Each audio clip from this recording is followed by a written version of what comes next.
listening to Wake Up Hollywood with Nikki Korula and Eddie Pence, right here on LA Talk Radio.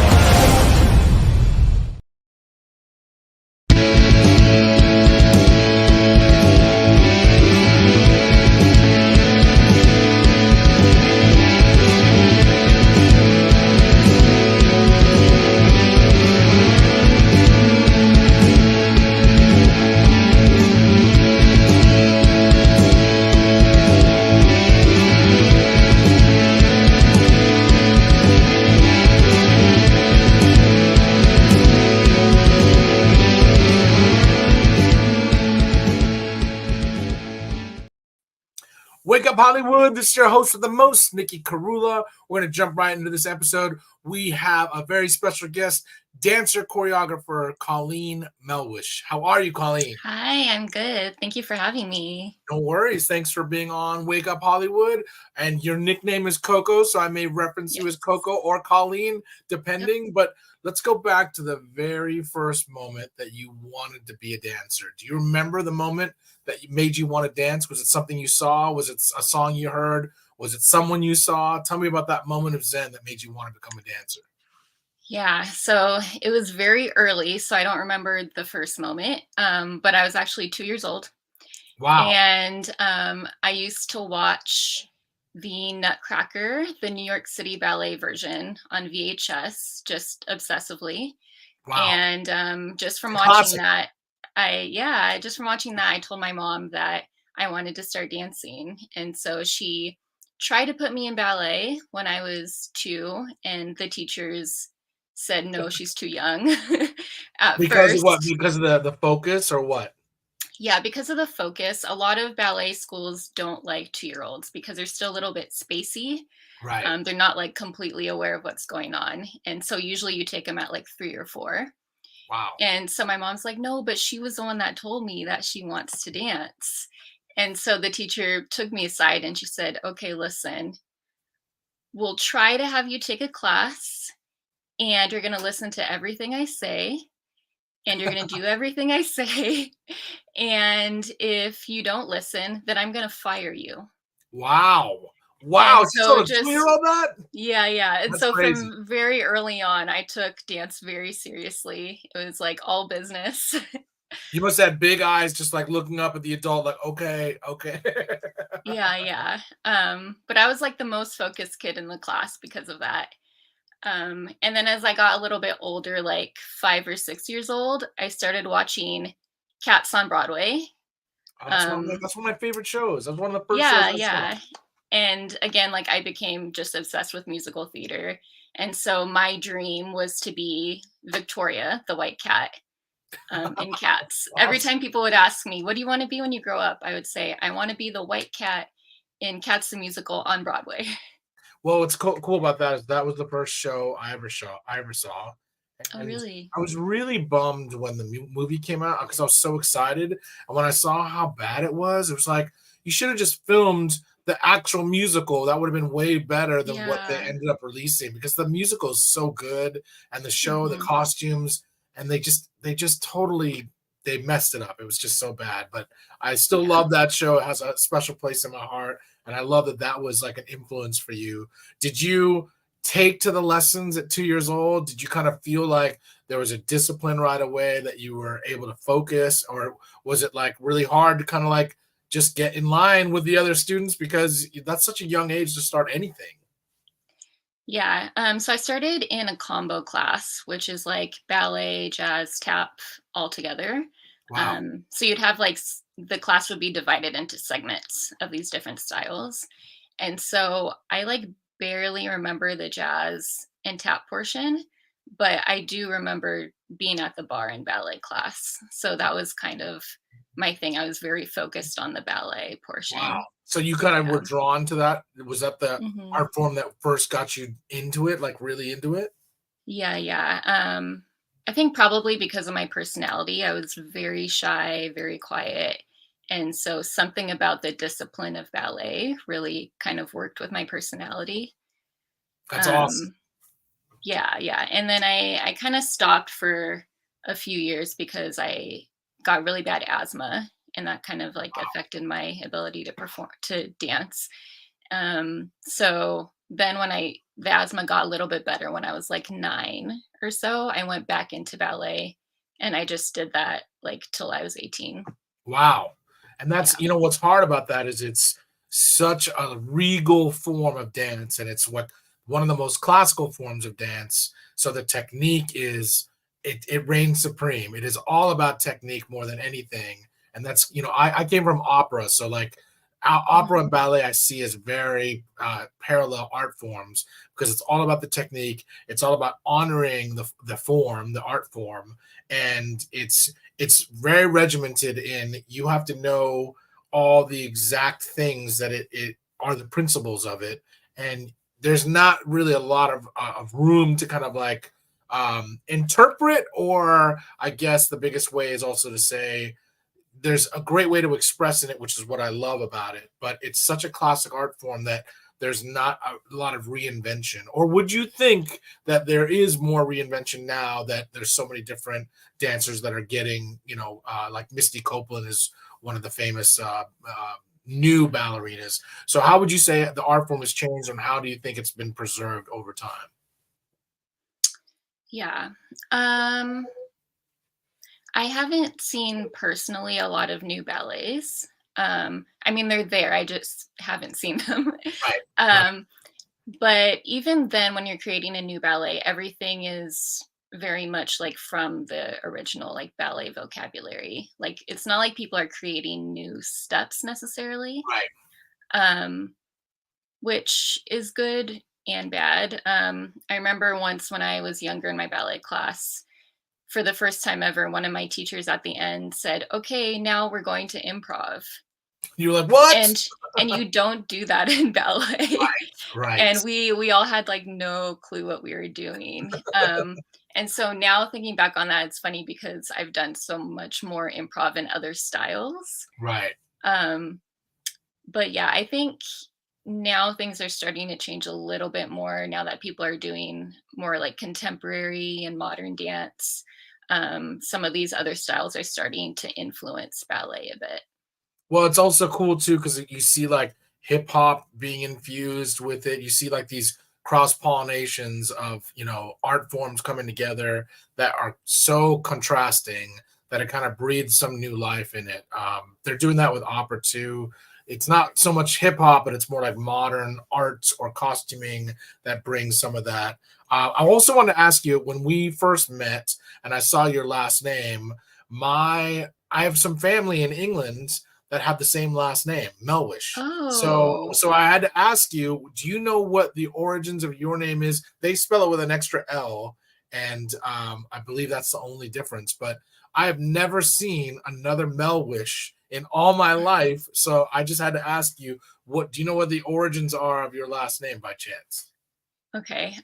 So I know it's an old English Saxon name, and uh there's something about, because part of our family heritage is that we're part Scotch Irish. Oh, okay, that And makes so sense. there's something about like during the Dark Ages, the Scots immigrating to Ireland. So I don't know if that's part of it, but I do know that Melhuish, the meaning of it is field of many flowers.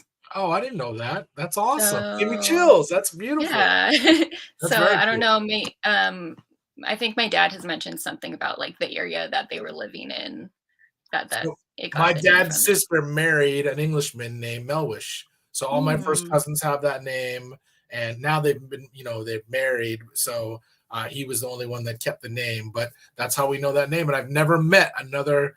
How did you say it? You said it differently than how we say it. So so we're not sure, to be completely honest. So That's I've awesome. always said Melhuish, Melhuish. but Okay. apparently my grandfather used to say it Melhuish with the emphasis at the Mel. Okay. And we say But Melwish. Like we don't know. We okay. That's interesting. Yeah, I No, I mean, had to yeah. ask. My mom even called me. She said, "Oh my God, do you think there's like a parallel?" I said, "I don't know." I remember telling her that when we first met because she asked who the guest was. So she's listening. So that question was for her. Oh, But let me ask cool. you Yeah. this now. So like you're 18, you start experimenting with other dance forms. Now, to be a high school kid and still be dedicated to ballet, that's not as trendy as hip hop, jazz, modern, tap.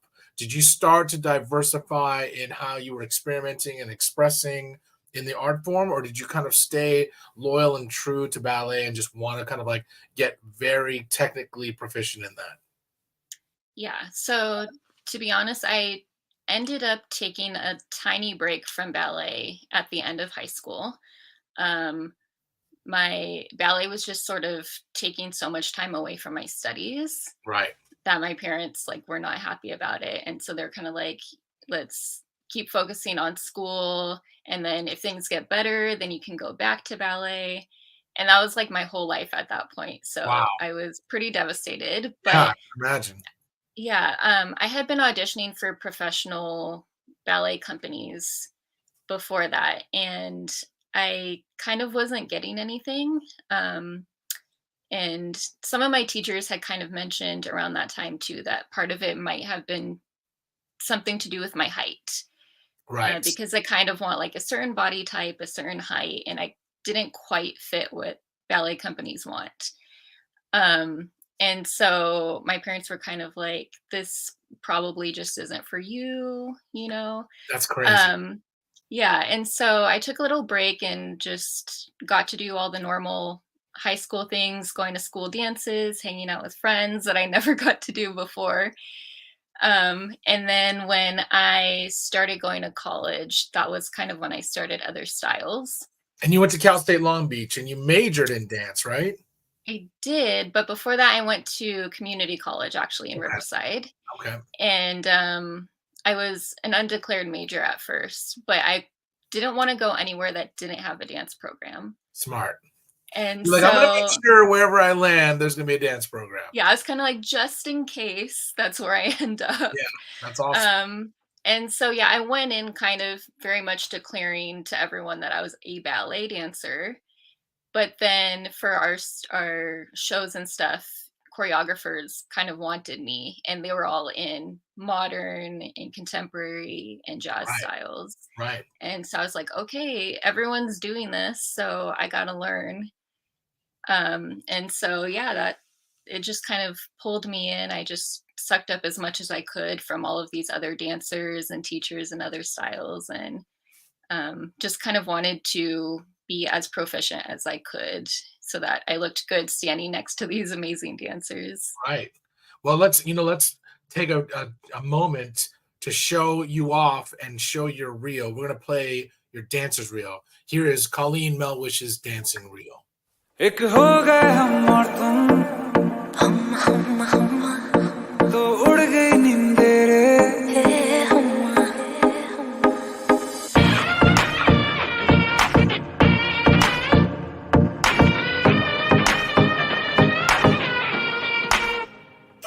एक हो गए हम और तुम तो उड़ गई नींदे रे और खन की पायल मस्ती में तो कंगन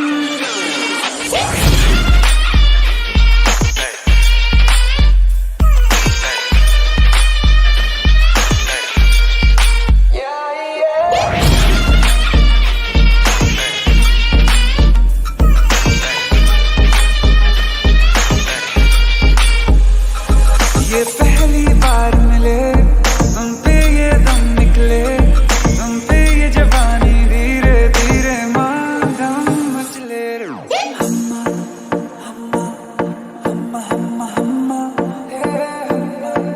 हम्मा हम्मा हम्मा हम्मा मुझे डर इस बात का है बस कि कहीं ना ये रात निकल जाए मेरी इतनी भी बात दुआ मत कहीं मेरे हाथों से न बात निकल जाए बोलूंगा सच में जो दे तू इजाजत सबर भी अब करने लगा बगावत सुल्फे हैं जालिम और आंखें हैं आफत लगता है होने वाली है कयामत मत तड़पाए से तू न करना इंसाफी जो गलती करने वाला हूँ मैं उसके लिए पहले से ही मांगता हूँ माफी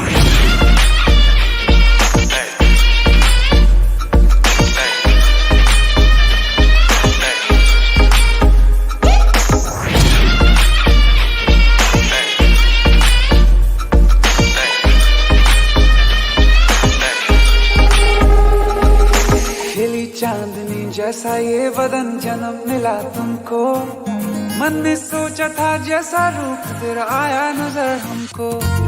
सितम खुली खुली सनम गोरी गोरी बाहें करती आईं, अभी तुमने जो गले लगाया तो खो ही गए हम।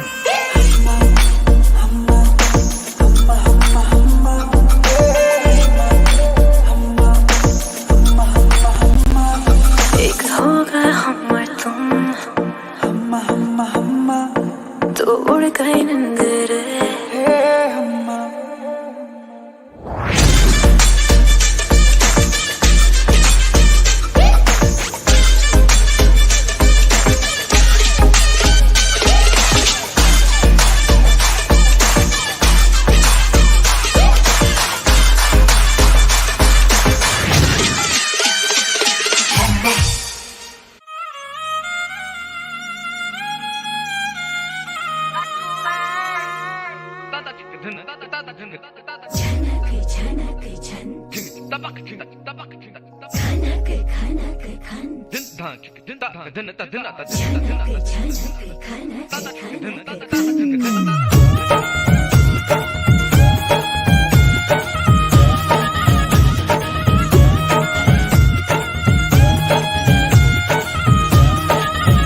मेरा झुमका उठा के लाया यार वे, जो गिरा था बरेली के बाजार में।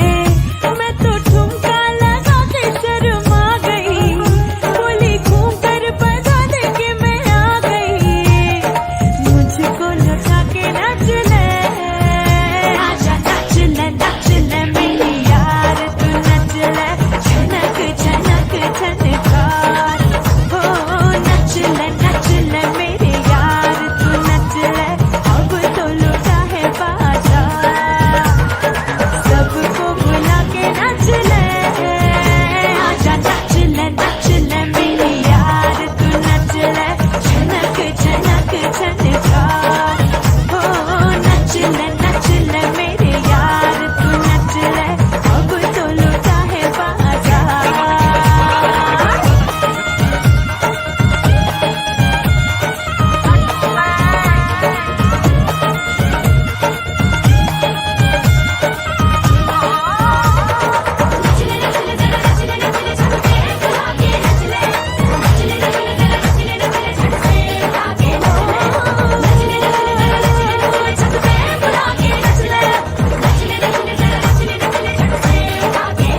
मैंने गलती करी थी, मेरी नथनी पड़ी थी। मैंने गलती करी थी, मेरी नथनी पड़ी थी, कि सोने में उसको रंगा गई। मैं रंगा के अटरिया पे आ गई। ओ मोहल्ले में कैसी मारा मार है, मेरे दर पे दीवानों की बहार है।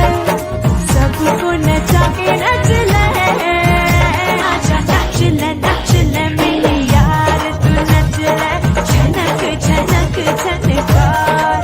हो नच ले मेरे यार, तू नच ले अब तो लुटा है बाजार।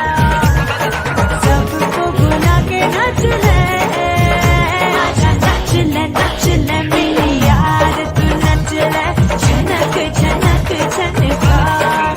हो नच ले मेरे यार, तू नच ले अब तो लुटा है बाजार।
So awesome. Wow. First of all, I love that you have this Bollywood influence now. Tell me how that opened a new realm for you as a dancer and how you got involved in that community. Yeah, it's interesting because I feel like most of my professional career has actually been Bollywood now, Wow. which I would have never imagined. I definitely always thought that I was going to be like a professional ballet dancer, or be like in a contemporary company. But yeah, it got started because after I graduated from college, I was pretty burnt out on dance, Right. and It's it had natural. become, Natural. yeah, You it, study it, it you just like you want to be done with it as soon as you're done with it. yeah, had become so academic, Right. that I just kind of like lost the joy of dance. And so I was I can kind of relate. searching, yeah, I was kind of searching for something that would make me feel something again, like excited again to dance. And so I had actually first picked up swing dancing, just for fun, trying out social dance, and that was great. But I really wanted to get back to performing. And so me and my friend had already been planning to take a trip to India to see some friends. And I just happened to have some free tickets to this Bollywood musical at Segerstrom Center in Orange County. Wow. And so I said, "Hey, want to go to this free show?" She said, "Sure, why not?" We went, and like the very first opening song, I just got chills. And Wow. I looked over at her and I was like, wow. And so I just thought, like, from that moment, I don't know how, but I got to figure out how to do that. And so I just That's kind of awesome. began a search after that, just looking up all of the Bollywood companies in LA, just like any classes I could take, anything to figure out how to get involved with that. And let's make this very clear. You're of Filipino and Scottish, Irish, English descents. So, Yes. like this, like being drawn to this art form, it's not in your culture. It's outside of your culture. What do you think about it made you so like like in what about it just woke up the soul in you? You think? I think it's just the joy. Um, I feel like a lot of Indian dance, it's just all about the joy of dance and celebration. And there's so many Indian holidays. They're dancing at all of the festivals. Yes. And I think I just needed that, something that would just be dancing for the joy of dance and not Yeah. having to make it, um, not having to analyze every little thing about every movement and figure out what does it mean, and just having fun with it. Well, you know I what's just felt like it interesting was so too. beautiful. Yeah, it's such a beautiful art form. In some ways, it kind of parallels hula in the way that it Mm. expresses with so much hand movement. But the difference with Indian classical dance that I love is so much more decorative than most dance forms. They're wearing bangles, they're wearing beautiful outfits. There's like, crazy stitching or colors or whatever. But honestly, when Michael Jackson put a Bollywood dancer in the black or white video, that's when it made it for me like, wow, this is like crossing into pop culture, which you don't see Indian classical music crossing over into an American culture because I've always seen it in Bollywood films, Bollywood music videos. So like seeing, one of the world's greatest pop stars incorporated, I was like, wow, this is such an incredible art form, and I love that you were drawn to it, not even being in the culture because it Yeah. made me proud of like the culture of it. You know what I mean? Because when you're coming to America or like you're trying to integrate in American society, you're trying to like, okay, yeah, this is a strange part of the world, and there are all these customs and traditions. But then when you see it incorporated with somebody that's like so big like that, then it becomes normalized, to so many Mhm. kids and pop culture in general and media. And I love that you were drawn to this. How did you even get these tickets? Like, what even motivated you to just go to see the show? Yeah, I was actually working at Segerstrom Center at the time. Okay. I worked for American Ballet Theater. I was in administration with them, and I was also working on my teaching certification with them. And so I would sometimes just get like discounted or free tickets to any of the shows that came through. That's And so amazing. that was one of the free ones. And so And it's an because we were amazing concert hall. already, It's an amazing concert hall. I've been there it many is. times. Yeah, because we were already planning a trip to go to India, I had like no idea of anything about Indian culture. And so that was actually like my very first like exposure to Indian Wow, culture. that's And awesome. so yeah, I was just interested because it said that it was a musical. I didn't know, like, does this mean that there's live singing? Is it just dance?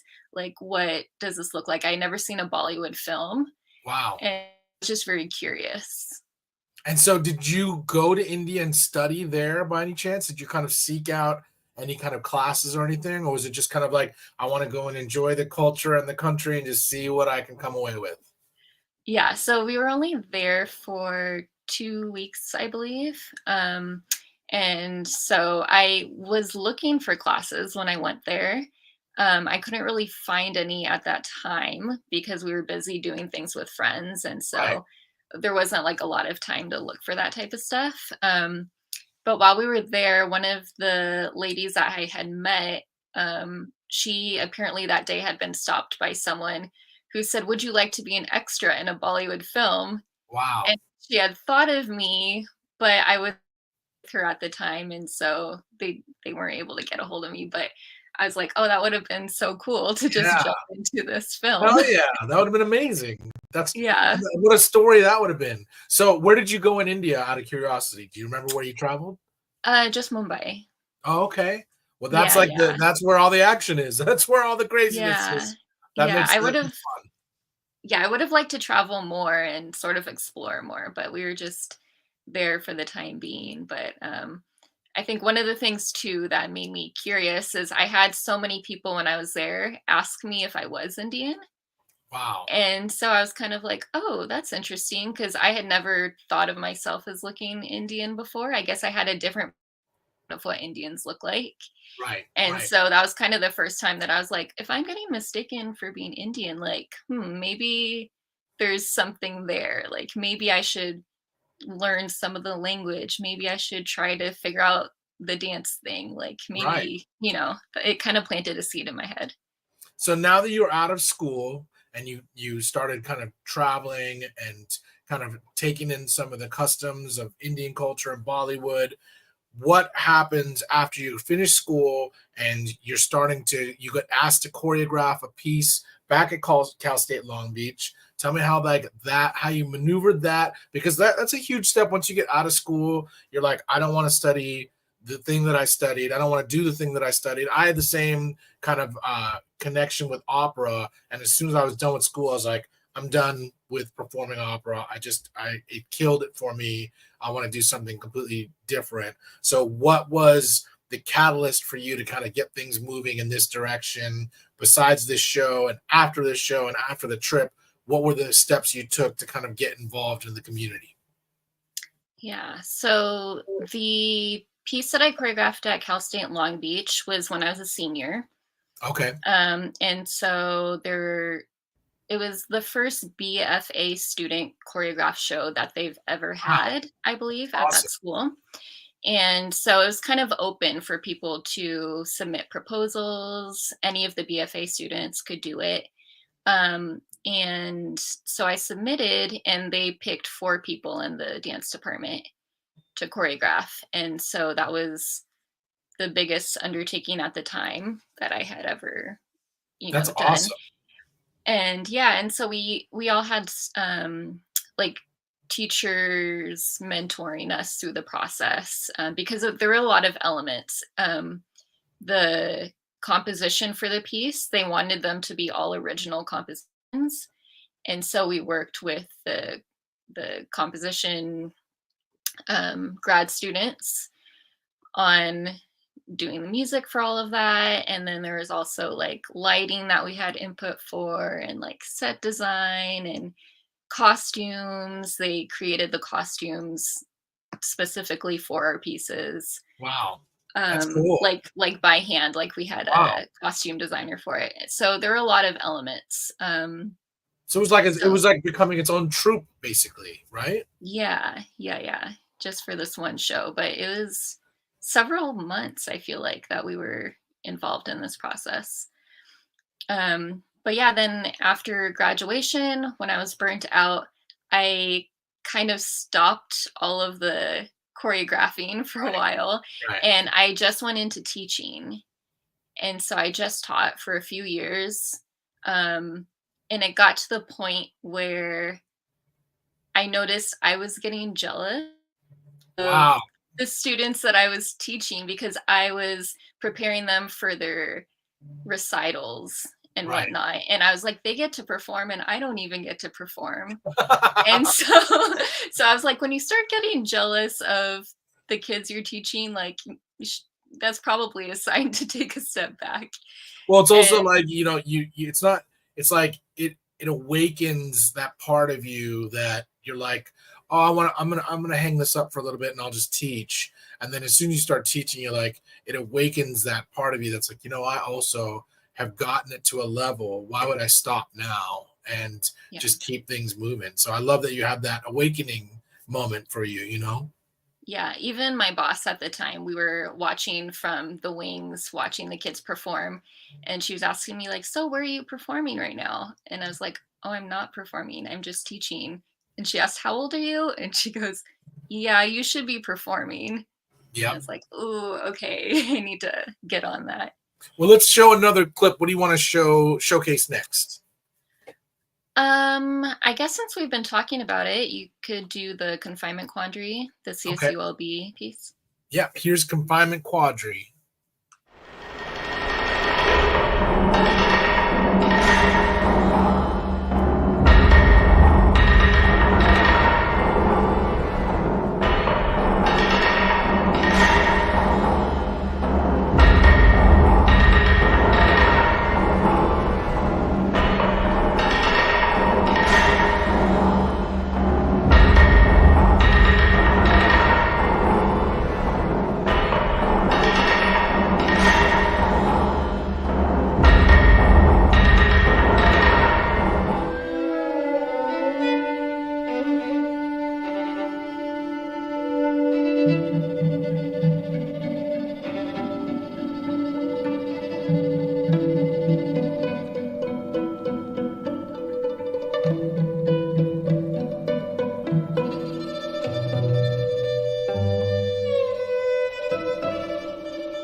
That was intense. That was awesome. Yeah.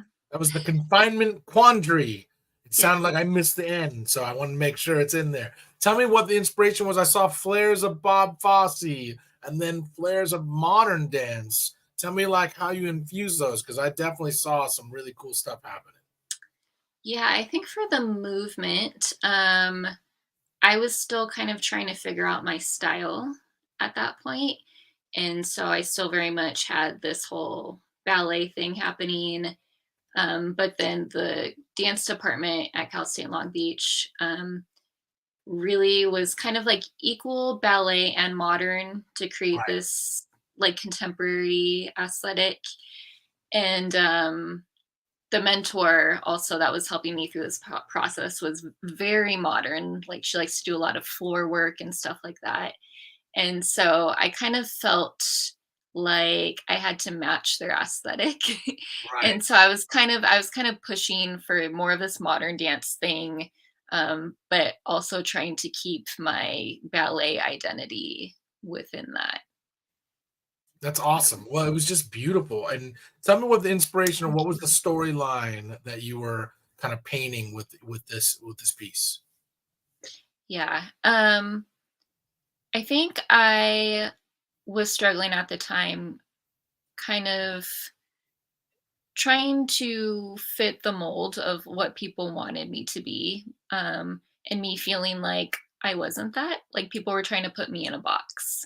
Right. And so that was the kind of idea with the door frame.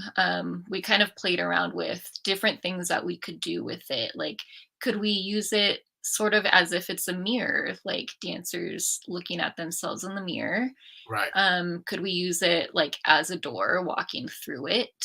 Um, so that's kind of the idea of like having them walk That's through clever. it, leaning it on its side. Yeah. Yeah.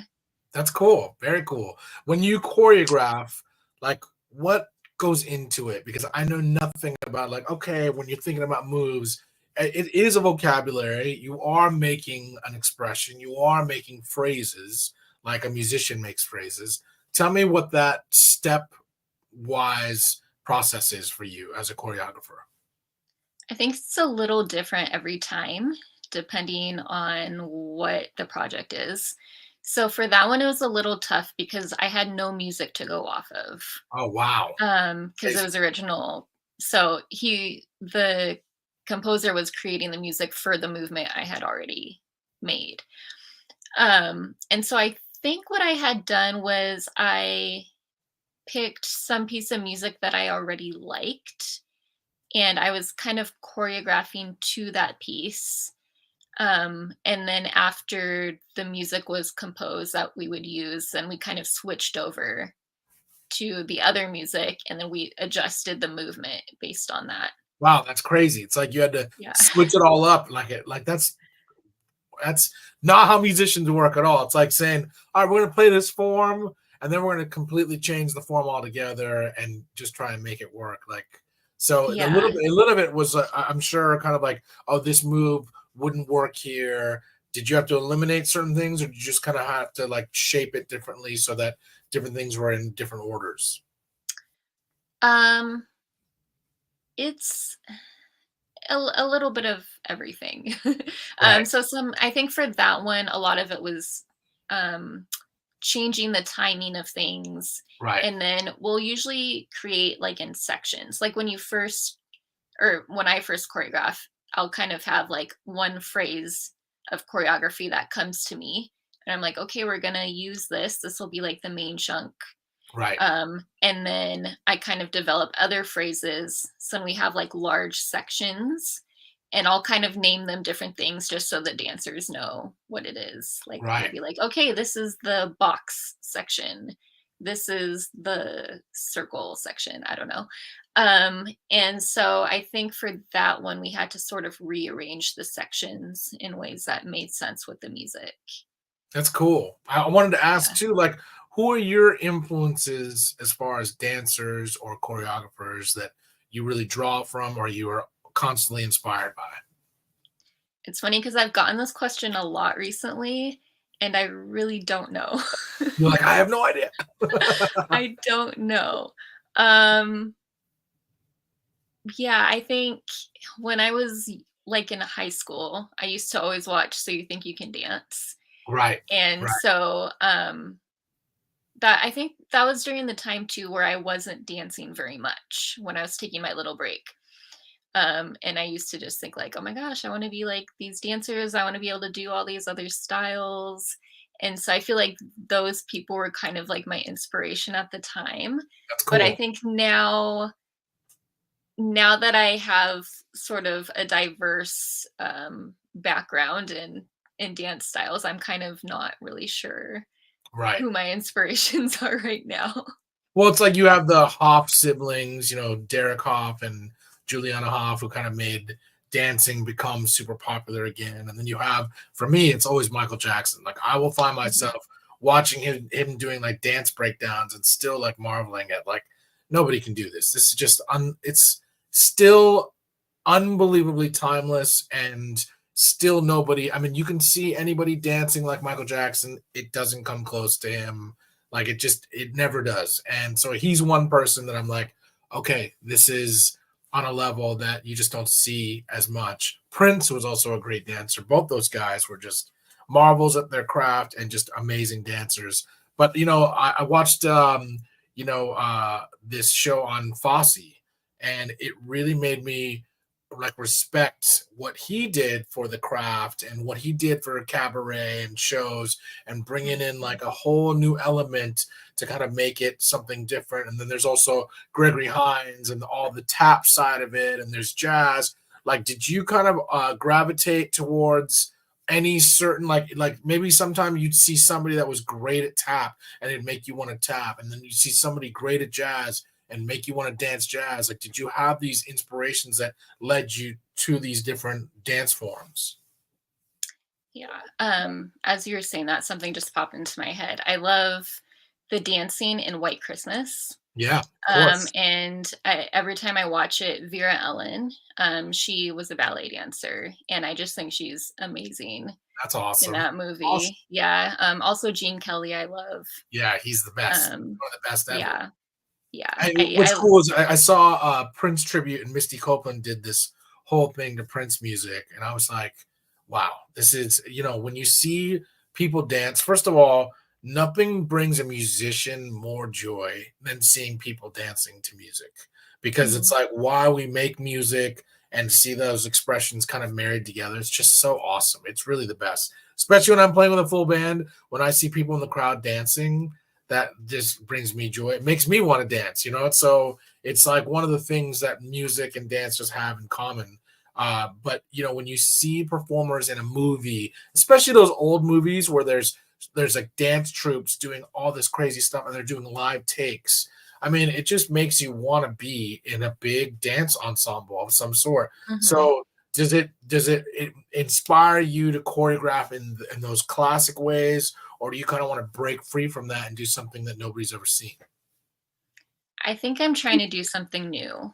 Cool. Um, Lately, what I've been trying to do, because I'd like to get back to choreographing more. Um, Most of my choreography lately has been more just for like dance recitals. And so I'm trying to Right. get back into like choreographing for like festivals and things like Yeah. that. And You're doing music videos too. You definitely should be doing music yeah, videos. yeah. And so I think I'm trying to figure out how to mesh other styles with ballet. Um, and I mean, people have tried it, but I think I'm trying to do something new with it, and I'm Yeah. not quite exactly sure, but, like, keeping the integrity of ballet, but, um, yeah, figuring out ways to incorporate other things. The most recent thing I choreographed actually was an attempt at doing that, and I used in a South Asian song, um, and tried to like incorporate a few sort of like nods to Indian culture in there, but like choreographing it as a ballet. And so I think I'd like to do more of that. Yeah. I've even thought about like, hey, what would it look like to mesh like swing dancing with ballet? Is that even a thing? I don't know, but I mean, that's what it needs to yeah. it needs to kind of like take two different art forms and create a new hybrid. I think that's where you're going to gravitate towards seeing both art forms taking notice, so it's Mhm. not happening enough. So I love that you're thinking about that. What do you want to showcase next? Let's play. What's the next clip we got? The next one is that one that I was just talking about, with the South Asian song. So this is Pasuri, and I did it at Inland Empire Dance Festival. All right, here's Pasuri.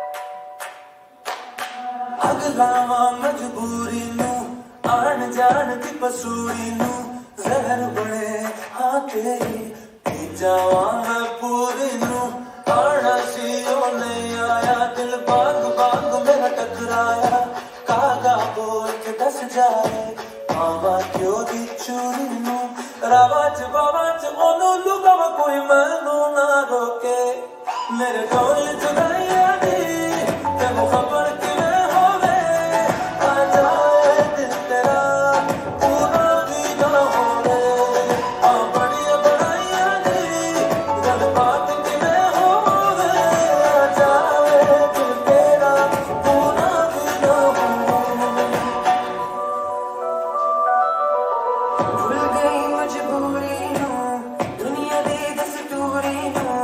साथ तेरा है बतेरा पूरा कर जरूरी नू आरज़ी ओ नहीं आया रास्ता ना दिखलाया दिल हमारा तेरे सहारा ख्वाहिशात अधूरी नू सारी मैं जावा मैं तेनू बुला मगर सारी ता होवे मेरे ढोल जुदाइयां दी तेनू खबर किवें होवे आ जावे दिल तेरा पूरा भी ना होवे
अगलावा मजबूरी नू आन जान दी पसूड़ी नू जहर बने हाँ तेरी पी जावा मैं पूरी नू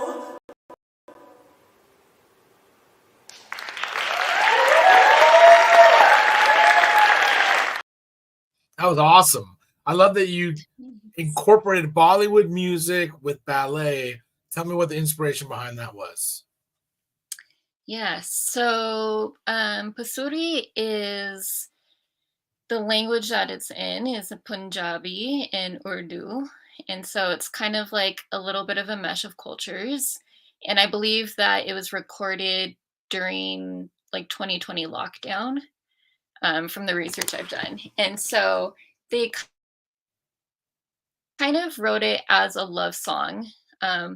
but kind of with a deeper meaning, of sort of longing for something that's so far away. And it kind of talks about, like, my lover, he never came, and there's like distance between us and things like that. And so it's, um, yeah, kind of a longing for something, and it's about struggle and love at the same time. And so when I heard it, I just felt like I really related to that. Yeah. And so I originally wanted it with more dancers, actually. I wanted like 3 couples, and for it to be kind of like the individual struggles of the couples, but then having sort of a universal, like, we're all in this together sort of message. Yeah, that's cool.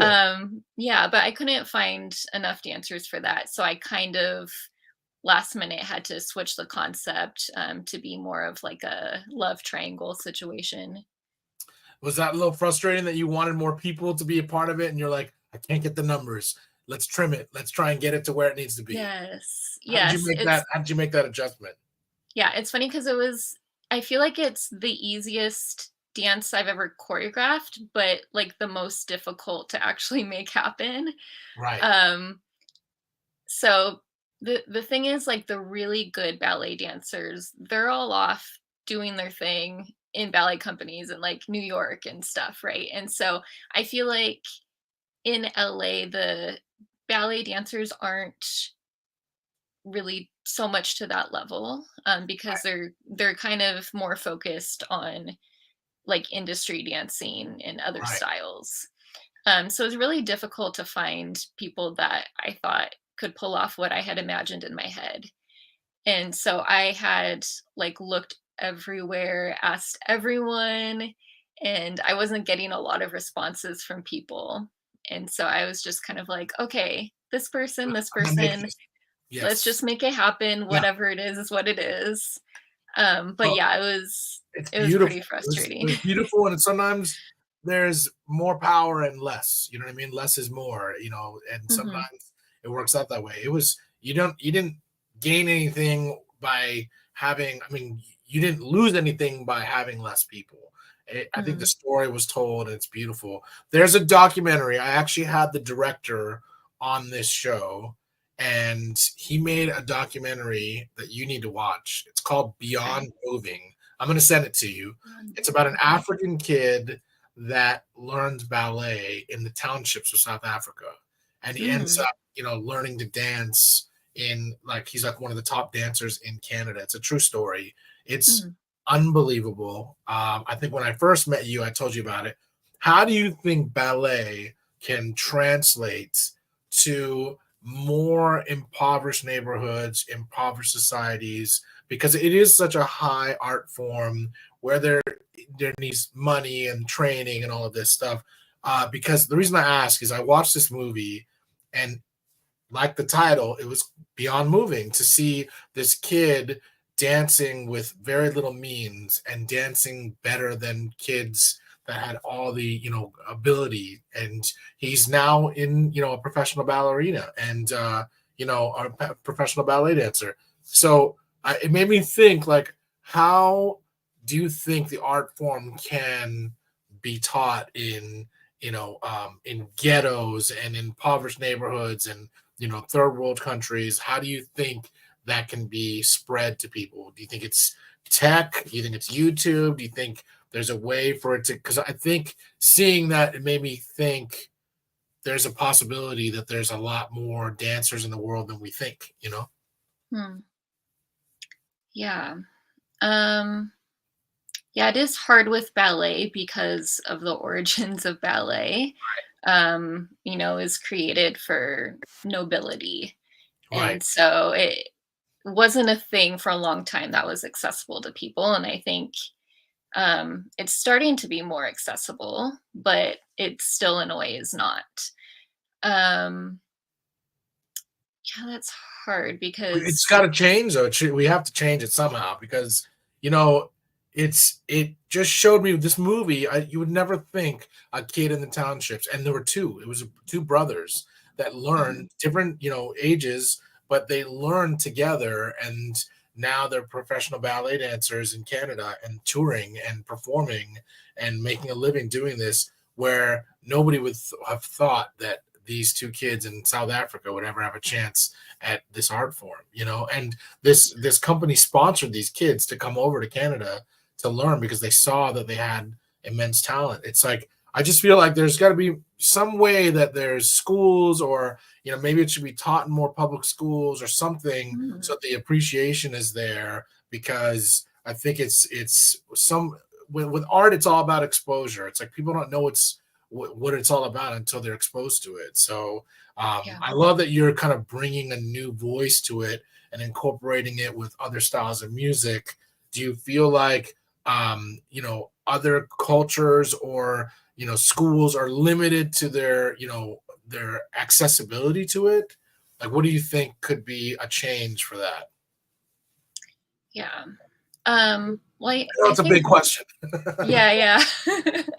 Well, I think one thing about ballet, especially with boys doing ballet, is, you know, there's this idea of what kind of person you are if you do ballet. Right, And right. like, even me, I remember when I was younger, I was in the Nutcracker, and I think I had shown like a video or something to one of my classmates, and then he was like, "Oh, is that hard?" And I was like, "Yeah, it's hard. I just did a big leap and all these turns across the stage. Of course it's hard." And he's like, "Oh, I thought with ballet you just kind of like run around and jump and leap. You You're just like, kind no. of You're like, no, frolic around." He's You're like, like, "I no, didn't know it no. was hard." Right. And it's like And hard on so, the toes and the feet. Yes.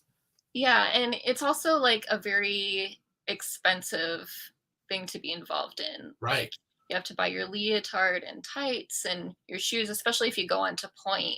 Point is very expensive. Those shoes are Right. like hundreds of dollars, and you go through them very quickly. Um, Also, like, teachers always expect your hair to be like in a slicked back bun, and I know if like even the kids that I taught, that would be like such a difficult thing because the parents like don't know how to adequately prepare their dancers for Right. the standards that we have. And so yeah, but these other styles in schools are very much like hip hop. You don't need to buy anything Right. to do hip Yeah, hop, you you dance know. on the street. That's what was cool. Yeah. Like, even you dancing in that one scene where you're dancing in the hills. It's like Mm, a great dancer doesn't need anything other than just like an area to express, and it could be anywhere. right. So that's what's cool about you showcasing some of that. I was just curious because ballet is such a beautiful art form, and seeing, I'm going to send this movie to you. You're going to love Okay. it. But it's like kind of like that same thing, that exposure can lead to more people creating this art form, perpetuating the life of it, because Mm, that's what it's about. My yeah. last question for you is, where can people find you if they want to find you to have you choreograph or dance in their next music video, project, concert, festival, etc.? Okay, yeah. So a couple ways. My Instagram is at Miss Colleen _, COLLEEN. And I also have a website, and that's CMELH9. Wait, let me let me pull it up. I haven't looked at it in a while. Yeah, wait a Hold minute. on. CMEL9.wixsite.com You may have to /miss. spell it. You may have to spell that out. You need a better website, girl, but that's all right. That's all right. What is it? One more time. CMEL9, so CMELH #9 .wixsite.com How do you spell /dance. Wixsite? What's Wixsite? WIXSITE. It's also linked in my bio on Instagram. Okay, there you go. That's easier. Yeah. That's awesome. Well, Colleen, thank you so much for being a guest on Wake Up Hollywood. I see a lot of good things in your future. I hope you never stop dancing. I hope you never stop choreographing. We're going to have to collaborate on something soon. That would be a lot of fun. And yeah, keep dancing and keep showing people what you do, because it's spreading joy and light, and that's what this world needs more of. So thank you. Oh, thank you. Thank you so much for having me. Of course. On behalf of Colleen, aka Coco, myself, and Sam, we'll see you guys next week. Peace, love, and take care of yourselves. All right,